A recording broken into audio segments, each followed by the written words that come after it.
Я чувствую ущерб. Эти данные можно назвать болью. Как вы понимаете, это все внутри, а не снаружи. Для сравнения, вторая фара. С ней, к счастью, вроде все нормально. Однажды, в преддверии 8 марта, инженер Ганс задумался о предстоящей вечеринке. Среди гостей обязательно будет заботливая Мия, обворожительная Ханна, зажигательная Эмма, очень страстная Мила и, конечно же, особый гость – юная русская красавица Мария. И всем им надо будет дарить хорошие, дорогие подарки. Но как же поднять себе зарплату? Нужно сделать так, чтобы владельцы его гениального творения покупали запчасти снова и снова. И при этом выходили из строя детали именно по вине владельца автомобиля. Турбина? Нет. Двигатель? Ни в коем случае. Но тогда что? Думал Ганс, думал. И не будь он гениальным русским евреем, живущим в Германии, с этой задачей не справился бы. И Ганс придумал. Ну а я стою с большущей коробкой в руках, за которой отдал целое состояние денег. Здравствуйте, друзья! Прошедшая зима в Москве была по-настоящему суровой. Много снега, довольно долго стояли сильные морозы. Одним словом, настоящее испытание для автомобиля. И испытания эти обошлись мне совсем недешево. Не повторяйте моих ошибок, потому как я оказался дважды лохом и заплатил за это, соответственно, вдвойне. Но не все так грустно. Были и позитивные моменты. Надеюсь, вы никуда не торопитесь, поэтому обо всем по порядку. Начну с морозов. Не Москва, а Норильск какой-то. Светомаскировка.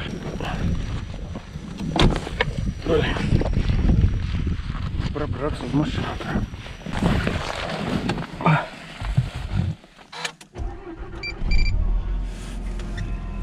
Подогрев.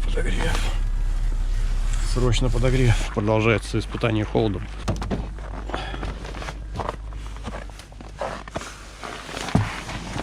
Прохладненько. Так.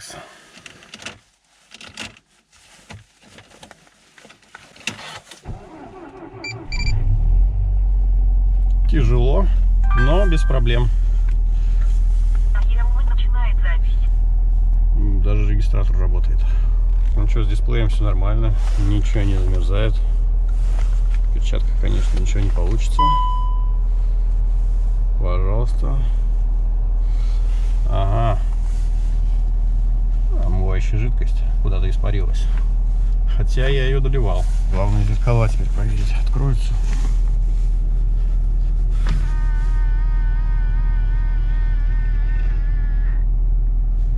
Отлично, все открылось. Вот что замерзло. Ничего не понятно, какие цифры выставляются.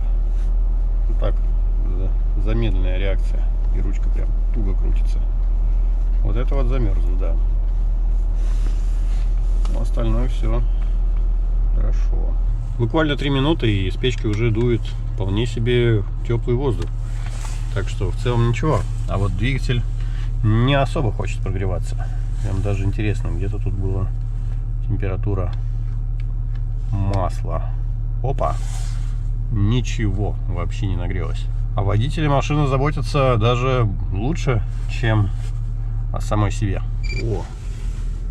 Отказывается ехать. Ничего себе. На холостых. Что за дела? Зачем мне ДД2?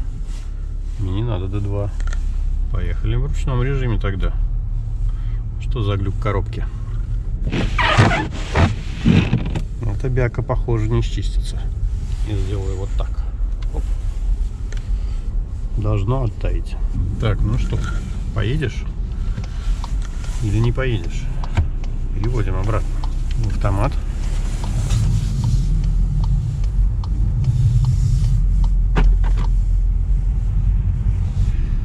Мне кажется, лучше перевести в режим спорт. Так она получше прогреется. другое дело. Теперь я знаю, для чего еще нужен режим спорт. Не только стоять в пробках, но и прогреваться в холодную погоду. Не каждую зиму удается поснимать в такую морозную погоду. Минус 23 температура воздуха. Целый час я был в пути. Температура масла держит 80 градусов. Да и обороты тоже держит достаточно высокие, обычно ниже. Но, видимо, чтобы не остыть. Но в целом, в принципе, в машине комфортно. Стекла все оттаяли. Все нормально. Тут, как обычно, небольшой треугольник. И здесь. Но в целом это никак не мешает. Все нормально. Коробка прогрелась. Глючить перестала. Все нормально, все адекватно. Все хорошо. Естественно, при таких повышенных оборотах и расход поднялся, причем так ощутимо. Минус 19 на улице, не особо потеплело. Ну что, еду я уже, наверное, больше часа. В принципе, нормально, в машине тепло. Я вот выставил себе 22 градуса и вполне себе комфортно чувствую. Не скажу, что где-то что-то дует. Дворники, как обычно, ничего не чистят. Пожалуй, это единственный минус, к которому можно придраться. По итогу проблем с запуском двигателя в морозы не было. Глюк холодной коробки больше не проявлялся. Пришло время проверить управляемость на скользкой дороге и получить немного эмоций.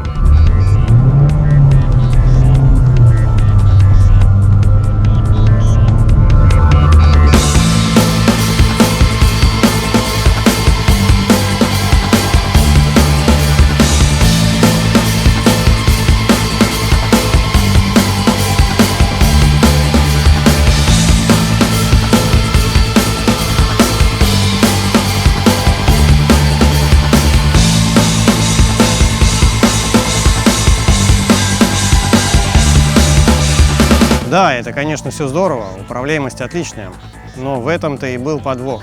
На этом кадре видно, что я таки сбил камеру, потому что чуть-чуть не попал в задуманный поворот. Но тогда на это я совершенно не обратил внимания. А очень зря. Следующий этап. Предел проходимости зимой. Что можно себе позволить, а что нет. Я путешествую в одну машину, поэтому, если что случится, надеяться в основном могу только на себя. Нашел тут полянку заснеженную, по которой еще никто не ездил. А это значит, пришло время испытать машину и покататься по снегу. Конечно, не очень глубокий, но какой есть.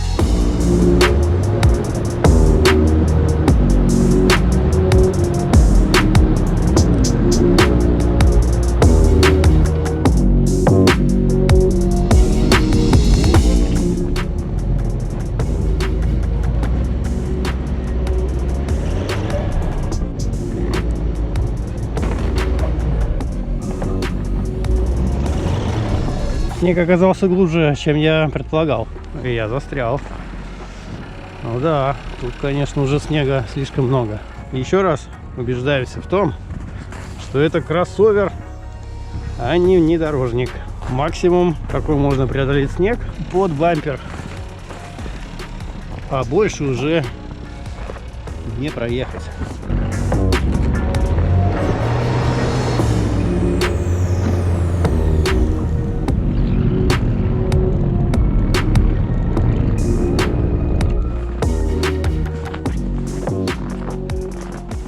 Ну что ж, хорошо видно, что машина села просто днищем.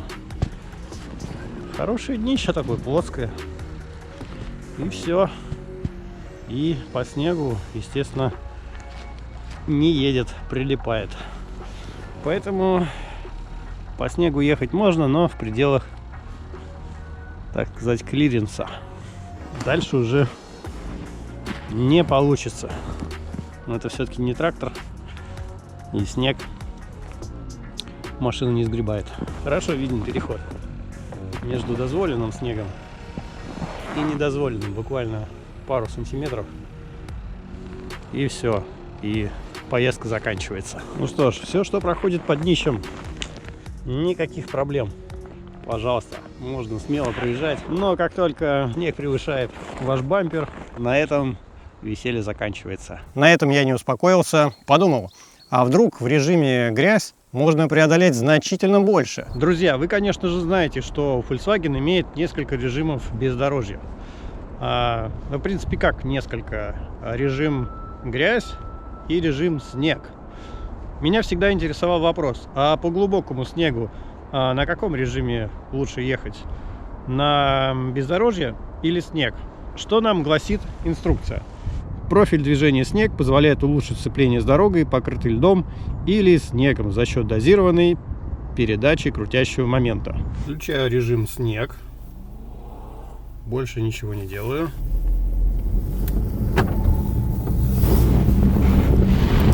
Колея идет хорошо. Вообще без проблем. Ну что, попробуем по целине.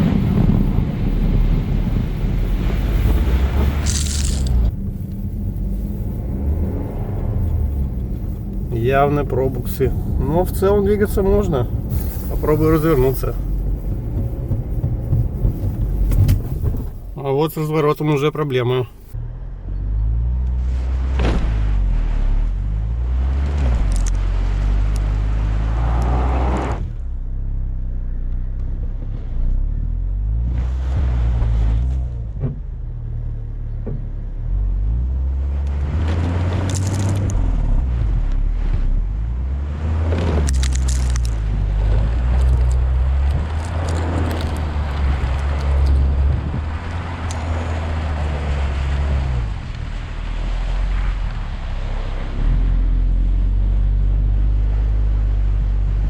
Ну, в общем-то, ситуация точно такая же.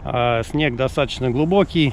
Как только машина закапывается, тут же садится днищем и никуда не едет. А сегодня еще снег жесткий, вот меня вполне держит. Просто повисает, закапываясь, садясь на днище. И все.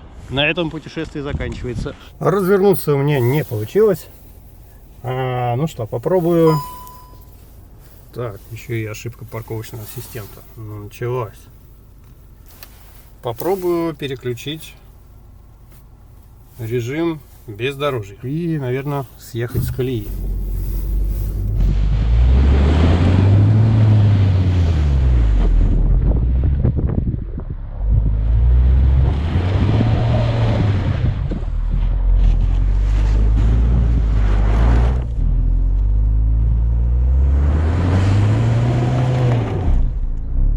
Включаю я обратный режим снег и буду пытаться отсюда выбраться.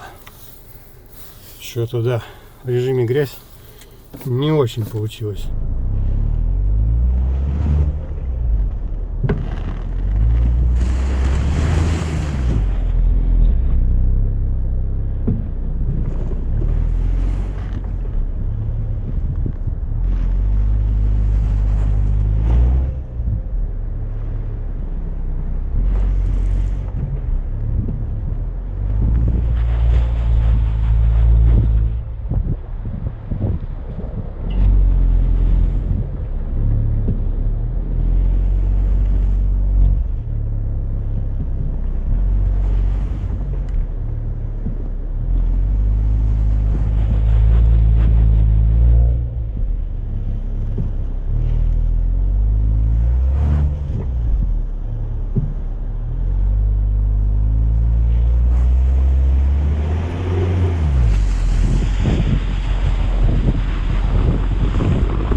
Поэтому, если у вас машина не едет по снегу, думаю, не стоит со всего разбегу ее туда загонять.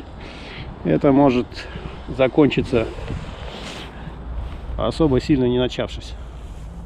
Вот, перестала ехать машина по снегу, у вас еще есть шанс откопаться и сдать задним ходом. Иначе будет беда. Кстати говоря, после таких поездок по глубокому снегу в колеса забивается достаточно большое количество. И если его отсюда не вытащить, он потом здесь немножечко подтаивает, пристывает, замерзает. И потом, когда вы выезжаете на трассу, очень сильно начинает вибрировать автомобиль. Многие пугаются, пытаются звонить в сервис, говорят, что такое, машину колбасит. Но в первую очередь, что им говорят, это посмотрите, есть ли снег в колесах. Колеса действительно большие, и снега здесь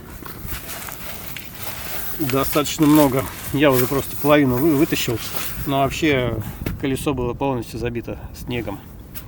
Поэтому да, это вносит дисбаланс колеса, и, естественно, начинаются биения. Особенно, когда это не одно колесо, а все 4. Ну, прям так серьезно машину колбасит. Конечно же, все эти тесты субъективны и не являются какой-нибудь там некой технической экспертизой научной. Но для себя некоторые выводы я сделал и предел возможностей оценил. И тут вы зададите справедливый вопрос. Если по глубокому снегу кататься не вариант, тогда вообще зачем полный привод? Зимой полный привод бывает просто необходим. Не знаю, как у вас в городе, а у нас снег выпадает сразу и много, а очистить его совсем не торопится. Маневрировать в тесном дворе по сугробам, иметь возможность запарковать автомобиль в ближайшем свободном месте и без ущерба потом выехать. На полном приводе это сделать гораздо комфортнее. Или вот ситуация. Узкая заснеженная дорога. Или вот еще глубокие ледяные ямы.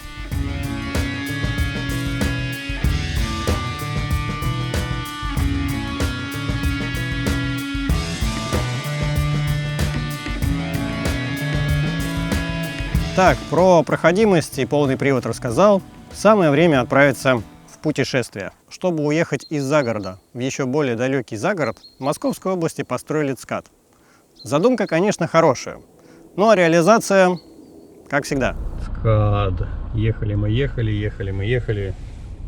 приехали на переезд, где, наверное, в какие-то часы пик наверняка пробки.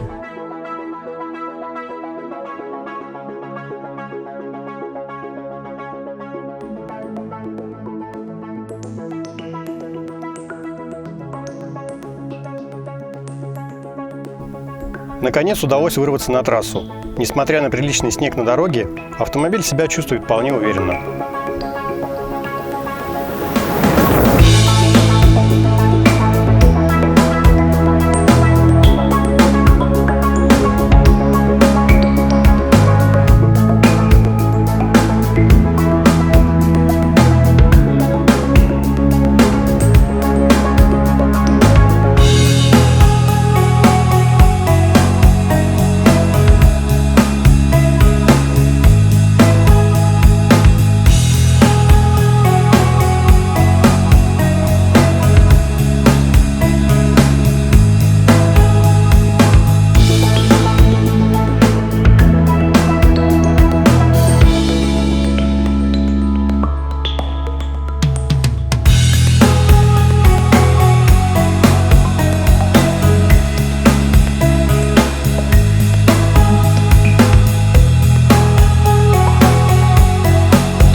Как дела? Как настроение твое?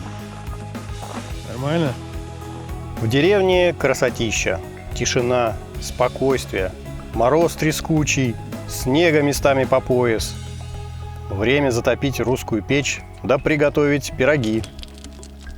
Ну а пока дрова прогорают, расскажу ту самую печальную историю, да и покажу, что же лежит в коробке.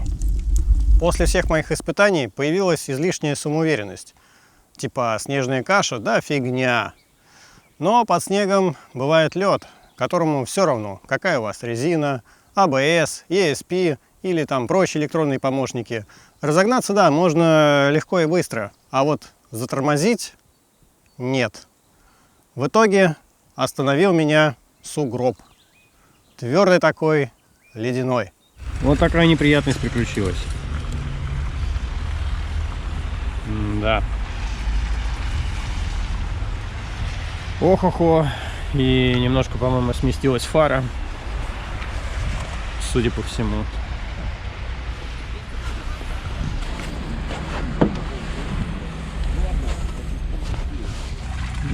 знаю. Похоже, что да. Сместился крепеж. Ой, поеду в сервис. Пускай снимут бампер, посмотрят, скажут, сколько мне это удовольствие обойдется. Форсунка работает, но самое неприятное, что улетел датчик парковки и теперь выдает ошибку.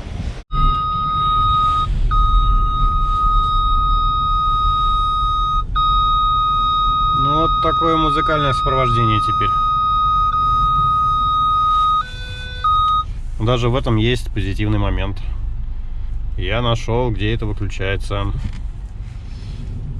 Не там. Вот, парковка и маневрирование. Оп. Здесь можно настроить как и громкость этого писка, так и сделать так, чтобы они сами не включались. Только что оставил машину в сервисе на ремонт бампера. И теперь в буквальном смысле я пешеход. Испытал на себе пословицу: дурная голова ногам покоя не дает. Это называется безбарьерная среда. Просто тупо идешь по обочине, по снегу. Ну а что делать? Любишь портить автомобиль? Люби ходить пешком по любой дороге. Я дошел до какой-то остановки. Как думаете, какие шансы в ближайшие полчаса или час обнаружить здесь автобус? Местечко то еще. У меня есть ноги и кривые руки, поэтому я иду. Но вообще говорят, ходить пешком полезно. Не могу с этим не согласиться, прям чувствую, как польза в меня входит с каждым шагом. Я не уверен, насколько эта коричневая жижа действительно полезна. Друзья, реклама – это когда за деньги советуешь то, чем сам не пользуешься. Вы все равно будете меня спрашивать в комментариях, где ты ремонтировал бампер. Секрета нет, это СТО Зеленоград. Ну, а ссылку вы найдете самостоятельно в интернете. И вот спустя неделю хорошая новость. Позвонили из сервиса, сказали, что автомобиль готов. Ну что ж, иду забирать. Надеюсь, что результат меня полностью удовлетворит. Я тут погуглил немножко и нашел более короткий путь. Прям дорога значительно приятнее. Были бы у меня еще лыжи, получил бы еще больше удовольствия.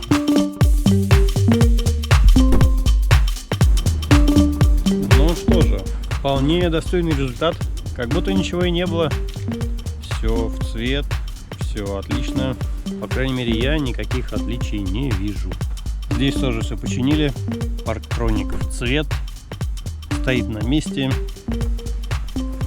Блин, да все идеально. Отлично. Большое спасибо. Тут бы и рассказу конец. Но что же в коробке?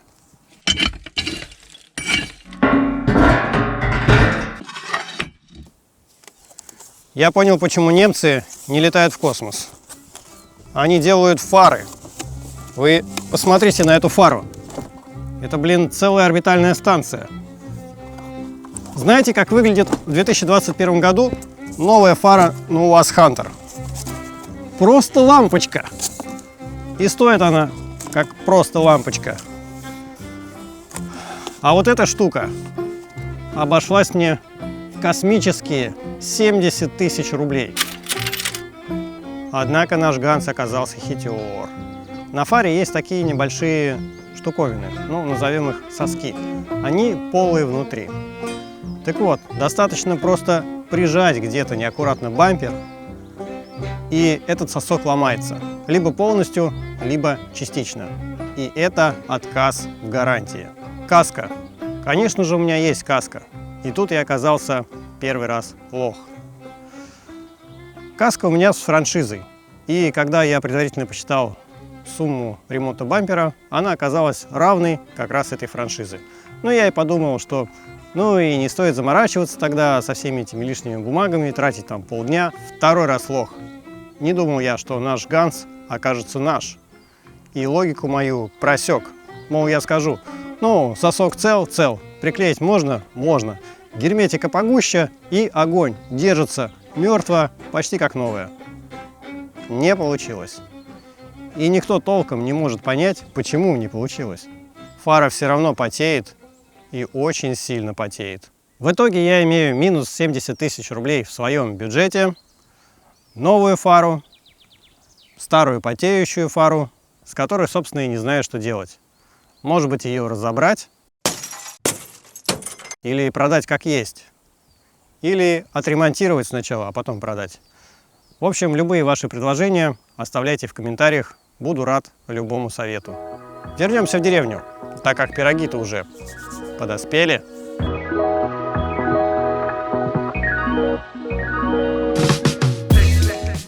А запах божественный. Нет ничего вкуснее, чем свежий новоиспеченный пирожок с капустой. Прямо из печи, из русской печи. Рекомендую. В общем, пирожки я доел, в снегу повалялся, у печки погрелся. Пора, как говорится, и в обратный путь. На обратном пути совсем стемнело, и я еще раз получил удовольствие от цвета фар. На белом снегу это выглядит просто шикарно. И буквально передо мной ребята улетели в сугроб. Попытался их вытащить, ничего не получилось. Я просто буксовал на месте, дорога была очень скользкой. Когда-то давно я купил вот такой трос, и, конечно, при первой попытке буксировать он порвался. Его надо, наверное, как-то заплетать по новой. Поэтому по приезду я, собственно, озадачился. А вот так действительно, если сам застрянешь где-нибудь, кто тебя и чем будет вытаскивать? И главное, чтобы это было максимально безопасно для автомобиля. Ну и для людей, конечно. Поэтому приобрел себе вот такую буксировочную стропу. Нет, она не динамическая. Просто буксировочная стропа. И шаклы. Они металлические. Вот такие подковообразные, это очень важно. Они крепче. И вот такие. Не везде металлическими можно подлезть. Допустим, у некоторых автомобилей спрятанные проушины, до которых вот так просто не добраться. А такой можно подлезть, в принципе, куда угодно. Я очень надеюсь, что все это не пригодится, но пусть оно лучше будет. И снова ЦКАД. Вечером, после 4 часов пути, зоны, где запотело стекло, так и не оттаяли. В районе зеркал почему-то тоже. Получается, что за все мое путешествие я выявил 2 небольших недостатка. Зоны потения в районе зеркала слегка раздражали. Ну и штатные дворники, само собой. На этом все. Не повторяйте моих ошибок. Ездите всегда аккуратно. Берегите бампер. Если сочли видео полезным, обязательно ставьте лайк. Ну и подписывайтесь на мой канал, чтобы не пропустить какое-нибудь следующее интересное видео. Спасибо. До свидания.